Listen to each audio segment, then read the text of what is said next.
मैं एक बहुत ही सिंपल लड़की हूँ, मैं बहुत खुश थी अपनी ज़िंदगी में, एकदम सिंपल तरीके से अपनी ज़िंदगी बिता रही थी। लेकिन एक लड़का मेरी ज़िंदगी में आया एंड उसने मुझसे बहुत सारे प्रॉमिसेस किए कि वो मेरे लिए सब कुछ करेगा, मेरे अलावा उसकी ज़िंदगी में कोई इंपॉर्टेंट नहीं है, मुझे सारी खुशियाँ देगा। एंड उसकी सब बातें सुनने के बाद जब मैंने उसको हाँ बोल दी, थोड़े टाइम तक सब ठीक रहा, लेकिन उसके बाद उसने मुझसे कुछ फिजिकल फेवर्स मांगे, जिसके लिए भी मैंने हाँ बोल दी। थोड़े टाइम तक सब कुछ ठीक रहा, लेकिन 1 साल का हमारा रिलेशनशिप था एंड 6-7 महीने के बाद वो पूरा बदल गया, मुझे इग्नोर करने लगा एंड मुझ पे उल्टे सीधे इल्जाम लगाने लगा कि मेरा दिमाग खराब है, मेरा दिमाग ठीक नहीं है साइकोलॉजिकली, मुझे ट्रीटमेंट की जरूरत है, मुझे बात करनी नहीं आती है, मैं गलत इंसान हूँ, मैं इमोशनल हूँ बहुत ज्यादा, मैं हर चीज का बात का बतंगड़ बना देती हूँ। और मुझ पे उसने इतने गलत इल्जाम लगाए जिसमें मेरी कोई गलती भी नहीं थी, मैंने कुछ किया भी नहीं था, लेकिन मुझे समझ नहीं आता कि उसने मेरे साथ ऐसा क्यों किया। सितंबर से वो मेरे मैसेजेस इग्नोर कर रहा है, मुझे इग्नोर कर रहा है और उसने मेरा यूज किया, उसमें से ऐसा क्यों किया मुझे आज भी समझ नहीं आता।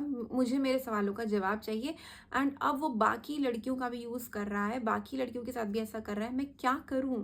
जय Shri Radhe. This episode 1 of sharing real stories. So Instagram पे दिस इज वन गर्ल जिसने अपनी स्टोरी मेरे साथ शेयर करी, which is so sad to listen. Story का सिर्फ एक सीधा साधा नाम है, use and throw, trap love. आज के टाइम पे सबसे आसान हो चुका है क्या, किसी को अपने झूठे प्यार में फंसाना।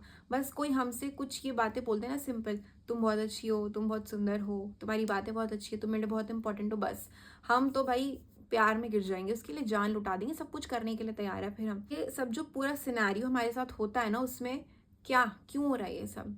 पहली चीज, कर्मा। हमने बहुत सारे कर्म किए हैं, जो बेसिक सा कॉन्सेप्ट है, हमने कर्म किया उसका रिजल्ट हमें मिलेगा एंड इसी के लिए वो रिजल्ट की वजह से ही कोई इंसान हमारी जिंदगी में आता है, हमें खुशी भी देता है, दुख भी देता है और फिर एकदम थोड़े टाइम के बाद वो गायब हो जाएगा, कहाँ गया पता ही नहीं। वो क्या है, वो सारा कर्मा था जो निकलना था आपका किसी तरह, ठीक है। लेकिन अब लोग बोलेंगे कि जब कर्मा ही है तो फिर क्या हम क्या कर सकते हैं इसमें, तो हमें भुगत नहीं है। नहीं कर सकते हो, आप बिल्कुल कर सकते हो। ज्ञान, यहाँ पे ऐसे सिचुएशन में काम आता है ज्ञान, जो हम कंज्यूम ही नहीं कर रहे हैं। और वो ज्ञान कहाँ है, श्रीमद् भगवत गीता में क्या बोल रहे हैं श्री कृष्ण, अटैच नहीं होना जल्दी से। हम एक्चुअली आज के टाइम पे इतने अकेले हैं सबके सब कि हमें प्लेट पे कोई भी सर्व होगा ना तो हम बस उस पर झपट्टा मारेंगे, आ जाओ हमारी जिंदगी में, आ जाओ, ऐसे गेट खुला है हमारा, आ जाओ, तुम जैसे भी हो, जो भी करोगे मेरे साथ मुझे मतलब नहीं, बस तुम मेरा अकेलापन दूर कर दो।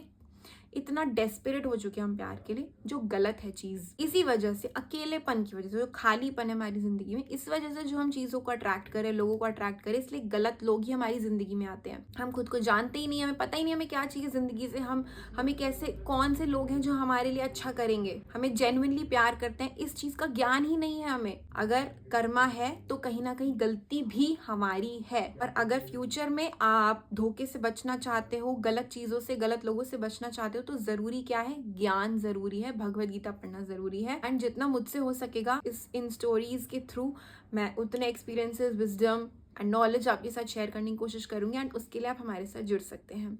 जय श्री राधे।